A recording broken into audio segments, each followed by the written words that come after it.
obviously there is pain. There is pain going right now if you are a member of the government, if you are working for the government, maybe you've been furloughed, maybe your paychecks are being held. And the Republicans, of course, there was another opportunity to move forward. The Democrats once again shut it down. This is how many attempts? The 13th, 12th attempt? Yeah, that the Democrats decided not to reopen the government with a clean continuing resolution. And not even really discuss it, not even have any sort of conversation. So that's what's happening. Of course, the Democrats will say it's the Republicans. Republicans will say it's the Democrats. And the Republicans put a point together and said, hey, how about we start paying people, though? That's right. So Senator Ron Johnson is expected to have a vote today on a bill which would pay federal employees that are still having to work, because there are those that are furloughed that are at 70%.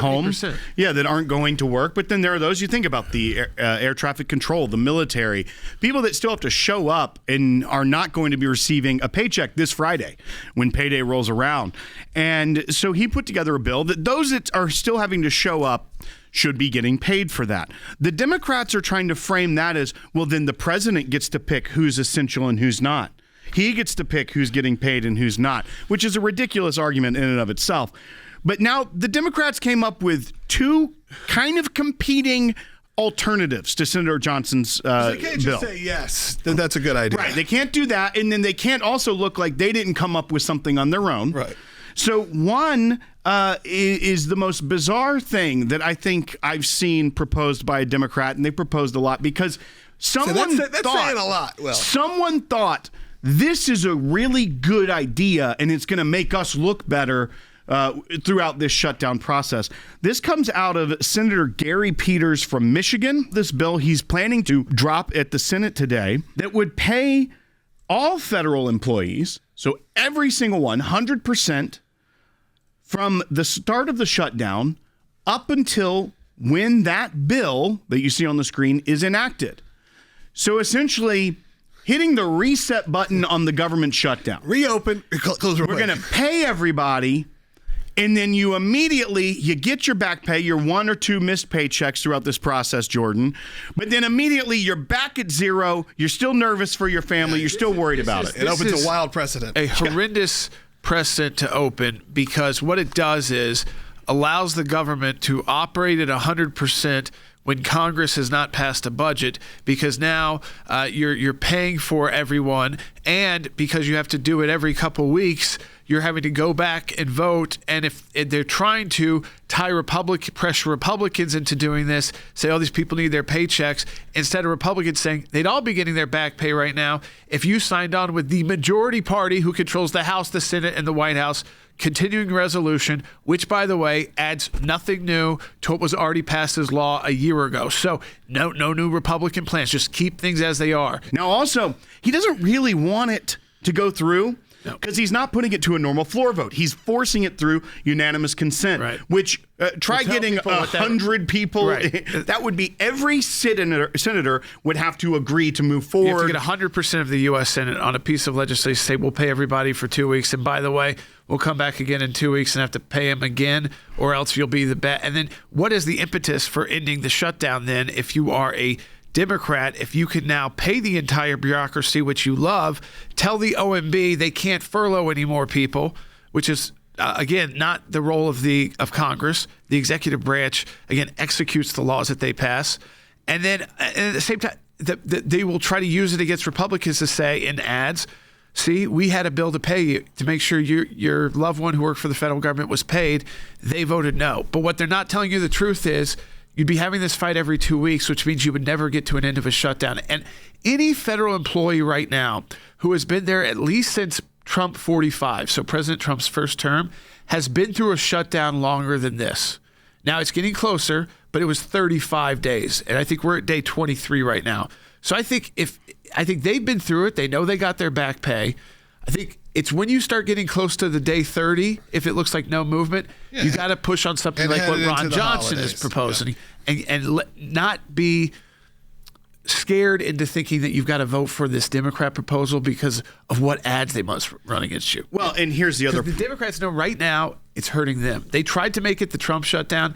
It's been the Schumer shutdown since day one. No one believes it's Trump. When you start looking at also, Jordan, when you get to over 30 days in, then you start running up with almost every single employee having an issue with a mortgage, with a credit card bill, with those things that are on 30-day revolving payments. That starts coming up, not just for, obviously it can be at any point. I'm sure people, the very first point during the shutdown had that arising, but then you've reached 100% of the federal government are starting to have those issues. Then they really start hearing from their constituents and from those that are upset that you're not paying us. Yes, we'll get it all back pay, but that starts messing up. And we know banks are actually working with the customers because it isn't their fault. It is the fault of the federal government. But you start getting concerned about, is this going to affect my credit score? Is this going to affect my ability to help my family, to pay for other things, to get a loan in the future? And that is really what you're starting to look at when you get up on that 30-day deadline. I want to take a phone call because it is someone who is affected. Let's go to Mark, who's calling in Oklahoma. Mark, go ahead. Hey, guys. Thanks for all that you do. Today, I woke up. It's my 13-year anniversary for the Federal Aviation Administration as an air traffic controller. And I woke up to a leave and earnings statement that said zero. My last paycheck that I received was a little over 20% lower than the previous one. The one that I'm supposed to get this coming Tuesday will say $0 on it. I have been in the agency now 13 years. That means this is the third shutdown that I've been through. I'm sick and tired of being used as a political pawn, regardless of what side of the aisle people are on. I don't ask who's on the airplanes that I control. It doesn't matter whether I've worked President Biden or President Trump or President Obama on Air Force One. I do my job, and I have to be right 100% of the time. And if I'm not right, then you guys get to watch the President of the United States hold a press conference. Yeah. Look, Mark, I think a lot of people are feeling the frustrations and the concerns you are. So I wanted to take your call. I saw you calling in. I said, I want to hear from you because, look, everyone needs air traffic control. The two top areas where people wish we could just get the payments to is military and FAA because of our transportation needs, which would then cover the holidays are coming. Unfortunately, we know is that these are new proposals now. Someone like Ron Johnson would want to do that because he's having to go. The FAA is having to go in, and then the military is having to go in and say, if you are working right now, you should be getting paid. And that would then take care of your situation, Mark, and all the other air traffic controllers, which we realized very quickly when they tried to cut the size and use more tech, that you were not at the point yet where you still didn't need this full bank of FA folks. So yes, you are doing very difficult jobs. I put you almost in the realm of like service, like military, because you're keeping people alive, keeping us alive. And I think people like that should be who we're focused on first.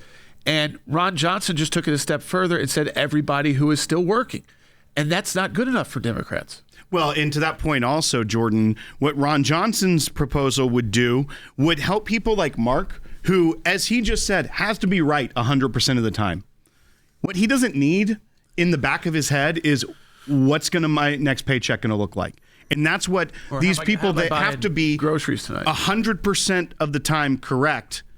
They now have an added stress put on them when they go to an already stressful job that is essential to the function and the infrastructure of this country. Not just leisure travel and business travel, but transportation, the logistics, the shipping of this country, everything.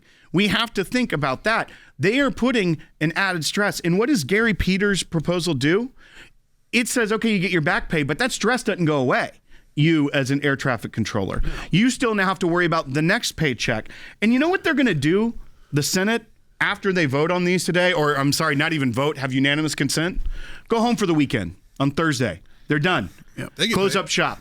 They're still getting paid. And when people like Bernie Sanders are asked, he said, well, I mean, it's a good idea, but I mean, some of these people are younger, they have families, they can't afford to do that. You can't ask the Congress to do what we're asking the entire federal government to do.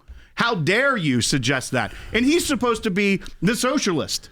It's so quickly. He's the socialist that ended up in multi-million-dollar book deals. It's how they forget their ideology when you're asked them to do the same thing that they want the rest of the country to do. No, listen, this ends easily by just passing the CR. The CR has nothing new, no new plans in it. That's why you don't hear anything from them about, oh, this is going to do this and that, because even when they try that, it's so quickly debunked because this legislation, the legislation that this is tied to, already passed. And in a continuing resolution, you can't add a bunch of stuff.